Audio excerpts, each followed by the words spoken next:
그 사회 정치적 의식이 있는데 이게 기성세도 수렴이 안 되고 있구나 뭐 하나와 지금 청년들이 사실상 마이너스로 인생을 시작하잖아요. 그때에서 교육이 정치 교육이 부재한 우리 기성세대의 책임이 있는데 이거를 다시 우리들의 무책임으로 손가락질을 하고 있구나. 그래서 정치가 우리가 하면 굉장히 재밌는 것이 됩니다. 꼰대들의 정치가 아니라. 저는 26번 미래당 비례대표 후보 1번 김소희라고 합니다. 네, 프롬 나온 2020 총선 청년 네트워크에서 지금 청년 후보들과 함께 인터뷰를 진행하는 두 번째 시간입니다. 저는 처음인데요. 굉장히 떨리고요.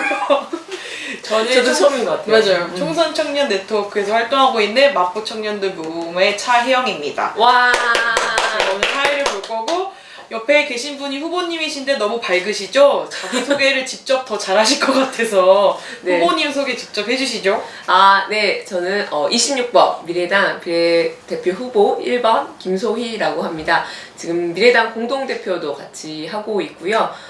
지금 2017년에 창당한 정당이에요. 그래서 아마 모르시는 분들이 더 많지 않을까 싶은데 그래서 창당을 해서 지금 3년차 됐습니다. 3년째. 네. 정당 활동하시고 이제 선거를 가장 저희도 계속 이야기하는 미래에 대한 이야기 그리고 미래를 어떻게 잘 살아나가야 될지가 사실 청년들한테 가장 고민인데요. 맞아요. 저희가 그래서 총선 청년 정책 네트워크에서 9가지 정책 그래서 이렇게 좀 되면 이런 정책이 시행이 되면 조금 미래가 나아질 것 같다라고 한 9가지 정책을 제안했던 게 있었어요. 9가지를 다 실행하기는 조금 어려울 수 있으니까. 왜냐면 저희가 아직 그렇게 권력이 없어요. 그래서 보시고 나서 이건 좀 뭔가 진짜 공감이 많이 갔고 추진을 좀 해야겠다라고 싶으신 게 있었나요? 네, 뭐 사실 다 해당 사항이 있긴 한데 그 중에서 저는 제일 눈에 갔던 거 9번 금융이었어요. 왜냐면 저희 집이 사기를 받은 적이 있거든요. 그래가지고 그것도 있고 그다음에 제가 회사 다닐 때 법정 관리에 들어갔었어요. 그래서 월급이 밀리고 하면서 이제 대출을 하면서 하니까 이게 아시죠? 빚의 메비우스. 맞아요. 그가 되면서 이게 뭐랄까 그 신용불량자가 되지는 않았지만 신용등급이 그냥 쭉쭉쭉쭉 떨어지더라고요. 그런 부분이 있어가지고 그때 그 극단적인 건지 막 생각은 아니었지만 사람이 정말 이렇게 그냥 허무하게 갈 수도 있구나. 이제 별거 아닌 이 돈 때문에. 또 돈에 의해서. 네, 근데 그것도 저도 그때 회사 생활할 때는 6, 7년밖에 안 됐을 때인데 뭐 되게 창창하잖아요. 사실상 지나고 나니까 되게 창창했던 나이인데 그때는 인생을 다 산 것 같더라고요. 왜냐면 그때 5년 7년이구나. 7년 모아놨던 돈을 한 번에 잃어가지고. 그래가지고 네 슬펐습니다. 그래서 원탑은 우선 금융. 네, 그래서 이게 금융이 사실 제일 눈에 그리고 지금 청년들이 사실상 마이너스로 인생을 시작하잖아요. 뭐 사회 초년생 학자금 대출에 전셋집에 이렇게 되니까는 이게 좀 사회적 구조로도 이제 문제가 아닌가 하는 생각이 들었습니다. 그게 첫 번째이고 두 번째는 8번 여성 소수자 인권. 역시 이거는 진짜 텔레그램 엠번방. 네. 할 말 많아요, 이거 진짜. 아니 민주당에서 그 뭐죠? 3법을 만들었잖아요. 텔레그램 3법. 맞아요. 그걸 그냥 21대 공약을 내신 거예요. 집권 여당께서. 그냥 지금 바로 임시 하면 되는데. 원포인트 국회에서 지금 바로 통과시키면 될 일을. 맞아요. 진짜 너무 답답해요. 그런 거 공약 넣었다 여러분 뽑으시면 안 됩니다. 지금 국회를 열어야지 되는 건데. 그래서 그때 미투 때 떨어졌을 때 그때 법안들을 정말 문제의 심각성을 느껴서 법안을 만약에 처리를 했다면 전 텔레그램 엠번방 같은 일 안 터졌을 거라고 생각해요. 그렇죠. 이제 뭐 좀 대비를 했을 수 있겠죠. 맞아요. 마지막 하나. 마지막 하나는 네. 저는 사실 증세. 증세. 이게 그 이름이 너무 마음에 들었어요. 불평등세. 불평등세. 네. 너무 마음에 들었어요. 왜냐면 저는 이제 이 세습이 사회 구조화됐다? 네. 특히 우리 세대에게는. 그래서 자신이 아무리 열심히 일하고 정말 용에서 아니 뭐죠? 용에서 개천에서 용이 나는. 개천에서 용나는 시대에는 정말 네. 호랑이 담배 피던 시절 얘기고 이제는 이 구조 왜냐면은 이 우리의 불평등 문제를 개선하지 않으면 저는 보편적 복지국가로 갈 수 없다 그렇죠. 라는 생각이 들어서 이 불평등세 반드시 도입돼야 된다라는 생각이 들었어요. 그래서 저희도 이제 공정한 출발 이런 얘기들이 이제 총청넷에서 좀 많이 하는데요. 그 보시면서 또 근데 이거는 좀 고민이 많이 들더라. 아니면 붙여서 내가 이런 걸로 더 해보거나 아니면 지금 당장은 조금 무리지만 이후에는 좀 이런 것도 되게 중요한 것 같다 이렇게 느끼신 건 있으세요? 저는 사실 요즘 주거 관련해서 좀 그 미래당 그 10대 정책에도 포함되어 있는데 지역구 폐지가 있어요. 왜냐면 주거로 볼 수 없는 비정상적인 주거 환경이 지금 보편적으로 되어 있는데 이런 거는 반드시 저는 폐지돼야 되고 주거 환경을 개선을 올려야 되는데 이게 뭐랄까 20대 청년들한테 되게 당연한 주거 환경처럼 받아지고 있는 게 아닐까라는 생각이 들어가지고 그게 조금 고민이에요. 이렇게 정책에 대한 고민이 진짜 많으신데 이제 후보자에서 정말 당선인이 돼가지고 추진하고 싶은 정책이 있으세요? 이 9가지 말고라도 내가 이건 진짜 들어가면 꼭 추진하겠다 막 이런 거. 연동형 비례대표제 선거제도 선거제도 개혁. 그다음에 그런 정치 관련 제도를 진짜 다 바꾸고 싶어요. 제가 아까 그 하기 전에 그 잠깐 얘기를 했었는데 오늘 제가 그 토론회 갔다 왔어요. 그 이제 초청회 정당 토론회인데 30명이 같이 있었어요. 그런데 발언을 토탈에서 3분 35초 하고 왔거든요. 6시간 갔다가 근데 뭐 그 원내 정당들은 5개씩 5명씩 한 팀을 해서 2시간씩 토론을 해요. 근데 오케이 거기까지는 이해하겠어요. 그럼 최소한 그 30명이니까 10명씩이라도 팀을 해서 최소 5분을 준다든지 해줘야 되는데 이거는 진짜 너무한다. 그러니까 이런 것처럼 그 뭐랄까 너무 당연시하게 선거나 이런 평등하지 않는 정치 제도 자체가 너무 불평등한 게 많으니까 사실 사람들과 관심이 없는 분야잖아요. 이런 게 개선이 돼야지 사실 이런 것도 되게 쉽게 풀리는데 그러니까 파도 고구마 고구마주리처럼 그렇죠. 이제 또 해보시면서 더 느끼시는 게 있을 것 같아요. 이번 선거를 또 하시면서 달라진 상황도 너무 많고. 근데 요거는 그냥 개인적인 건데 꼭 하고 싶은 되게 소소한 정책이 있긴 해요. 뭐요? 지하철역에 성형 광고 금지. 저도 동의합니다. 정말 너무 하고 싶어요. 동의합니다. 모든 공공장소에 그냥 성형 그리고 더 나아가서 그런 의료 관련된 그 광고는 그냥 금지. 진짜. 그 제가 또 몇 년 전에 독일 가서 좀 들었던 재밌는 얘기가 그 독일은 그런 그 뭐죠 의료 광고를 못 하게 돼 있대요. 그리고 그 표지도 딱 규정이 돼 있대요. 그래서 건물의 문패 정도 닥터 이렇게 해서 사람들이 찾아가게끔 병원을. 근데 자꾸 보이면 내가 아픈가? 가봐야 되나? 이렇게 자꾸 생각이 드니까는 고로해서 만든 의료 제도라고 하더라고요. 그리고 그 인구수에 따라서 그 의사 수가 다 정해져 있고 대신 거기도 단점이 거기도 의사가 대물림 된다든지 그리고 치과 치료하는 받는 데가 6개월 걸리고 이런 게 있어서 우리나라 성형에서는 좀 안 맞을 수도 있겠지만 그래서 성형 그거 광고는 꼭 금지하고 싶어요. 동네 주치의 이런 거 있는 것처럼 이제 맞아요. 각 동마다 착동도 하고 그런 것처럼 뭐 개선될 수 있는 부분들은 있으니까 성형 관련된 이제 광고를 없애고 싶다. 이건 저도 전적 동의합니다.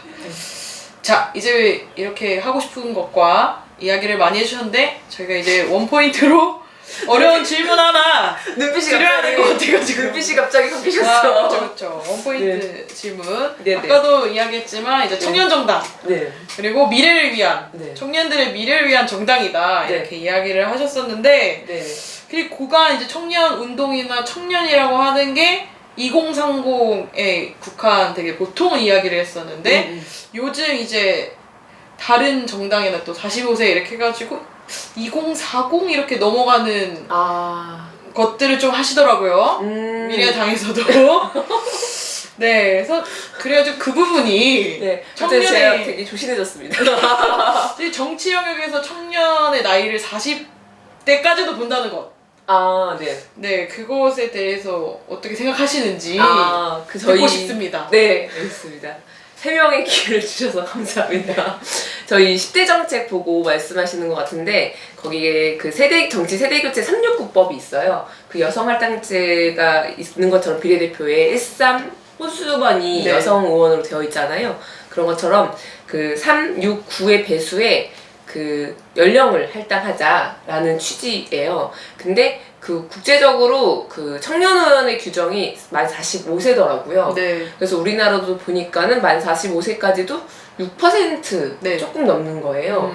사실상 요거의 근데 핵심 취지는 뭐냐면은 그 연령별 비례성을 보장해달라. 네. 왜냐면은 그 세대별로 사실 우리 지금 20대 다르고 10대 다르고 다 다르잖아요. 그쵸, 그 그쵸. 다음 세대를 위해서 계속 이게 네. 돼야 되고 네. 지금 저희가 이렇게 청년정당 미래당인들 하지만은 네. 30년 지나면 노인정당 아, 그쵸. 그죠? 그런 지금의 우리가 말하고 있는 이 가치가 지금 세대에 맞으니까 이게 뭔가 청년 가치, 청년 정치다라고 할 수 있지만 요거 네. 그대로 가지면 사실상 저희도 이제 기득권이 되는 거 아니겠습니까? 그쵸. 그렇기 때문에 이런 정치 세대 교체를 늘 계속 그 제도화하자는 네. 취지에서 그렇게 했고 그래서 2040을 저희가 청년으로 규정한다 그거랑은 좀 달라요. 그래서 정치 세대 교체의 핵심이 되어져 있는 부분이다. 근데 그래서- 이제 정치 세대 교체인데 청년은 45세까지 아닙니다. 국제상이어서 그렇게 얘기를 하시는 건가요?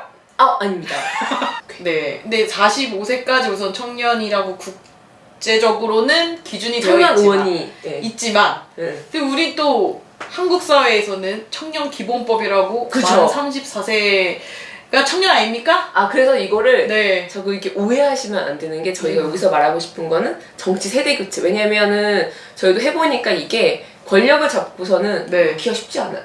그 그래서 강제로 제도를 만들어놔야지 나가신다. 아. 그래서 뭐 3선 연임 금지라든지 이런 제도가 있어야지 미래당에서 청년으로 보고 있는 거는 청년 기본법에 네. 준해서 네. 왜냐면 지자체별로도 지금 청년 나이가 청년 기본법 생기기도 너무 우후죽순으로 돼 있어서 그쵸, 사실 그쵸. 나이 50 규정이 몇 세까지도 청년이죠. 지역으로 내려가면. 그리고 유엔 기준 보면 60세 들어가요. 네, 그렇죠, 그렇죠. 근데 네. 우리나라 기준에 청년기본법이 만들어졌으니까 맞아요. 34세다. 플러스 알파로 그러면 각 정당에서도 45세까지 이제 청년으로 보는 정당들이 있잖아요. 네네. 그런 부분에 대해서는 이제 어떻게 굉장히 생각을 하시는지. 비판적이죠. 그리고 저희 미래당에서는 다른 정당이 없는 세대 할당이 있어요. 그래서 공직선거를 이렇게 나갔을 때 그 만 40세 평균이 돼야 돼요. 네. 그래서 그거를 만약에 안 되게 낮춰야 되고 의무적으로 그 당대표 같은 경우도 공직 그런 그 평균이 만 40세 만 40세 미만이면 예.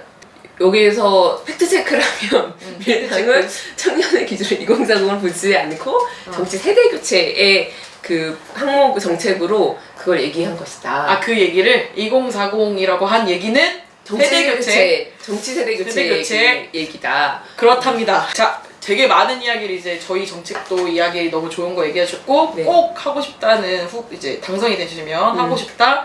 그리고 방금 어려운 질문이었는데도 많이 설명을 해주셔가지고 굉장히 초조했습니다. 하셨고요. 이제 네. 마지막으로 이제 저희가 지금 이 보시는 분들, 시민분들이나 그리고 또 청년 시민분들에게 하고 싶으신 이야기가 있으면 마음껏 하시면 안 되고 시간이 길게 보면 좀 힘든데 얘기를 해주시면 좋을 것 같습니다. 제가 이번에 21대 총선이 두 번째 출마입니다. 2018년에 도봉구 구의원으로 첫 출마를 했는데 그 선거운동을 하면서 그 20대 초반, 10대 후반 친구들하고 대화를 되게 많이 했어요. 그런데 이 친구들만의 그 사회 정치적 의식이 있는데 이게 기성세도 수렴이 안 되고 있구나 그거 하나와 20대 20살, 21살 이제 막 사회 초년생이 된 친구들에게 그런 정치나 선거를 물어봤을 때 정말 모르더라고요. 근데 느꼈던 게 이 10대에서 정치 교육이 부재한 우리 기성세대의 책임이 있는데 이거를 다시 우리들의 무책임으로 손가락질을 하고 있구나를 좀 느껴서 저도 많이 반성이 되더라고요. 그래서 그러면서 많이 느낀 게 우리 목소리로 말할 수 있는 진짜 정치 대변인이 필요한데 없구나. 정치에도 정치 문화 감수성이 필요한데 이런 게 부재하구나 라는 생각이 들었습니다. 그래서 정치가 우리가 하면 굉장히 재밌는 것이 됩니다. 꼰대들의 정치가 아니라. 그래서 이번 4월 15일 날 꼭 투표를 해주세요. 그리고 더 중요한 건 비례대표만큼은 본인이 관심 있는 의제에 이제 소신껏 투표해도 됩니다. 3%만 받으면은 전에는 한 석이었는데 지금 두 석에서 많게 5석까지 가능할 수 있거든요. 지금 아직 정당을 국민 중에 결정하지 않은 인구가 30% 정도 된다고 해요. 그럼 이거를 10으로 나누면 3%거든요. 그러면은 10개의 정당이 국회에 들어갈 수 있습니다. 얼마나 정말로 우리가 한 번에 무지개 국회를 만들 수가 있거든요. 그러니까는 이번에 이렇게 투표용지가 길어 역대 최장이래 하면서 이제 정말 당신의 그 삶을 대변할 수 있는 정치인이 등장할 수 있는 기회가 있으니까는 공보물 정책 공약 꼼꼼히 보시고 사람 보시고 꼭 소신껏 투표해 주시면 정말 좋겠습니다. 사표되지 않는 선거제도니까요. 꼭 한 표 부탁드리겠습니다. 감사합니다. 네, 프롬나온 2020 총선 청년 네트워크의 두 번째 인터뷰 미래당 김소희 후보님과 함께했습니다. 사회적 거리두기로 인해서 저희가 2주간을 더 연장해서 이제 저희 투표 날까지도 사회적 거리두기를 해야 되고 위생 장갑을 끼고 투표를 해야 되는데 방금 김소희 후보님께서 얘기하신 것처럼 이제 잘 알아보고 투표를 하자라는 의미로 저희도 이제 청년 후보들 인터뷰를 계속 해나갈 테니까요. 계속 시청을 해주시고 저희도 더 잘 알 수 있도록 노력할 테니까 꼭 같이 4월 15일 날 투표했으면 좋겠습니다. 이상 마치도록 할게요. 안녕.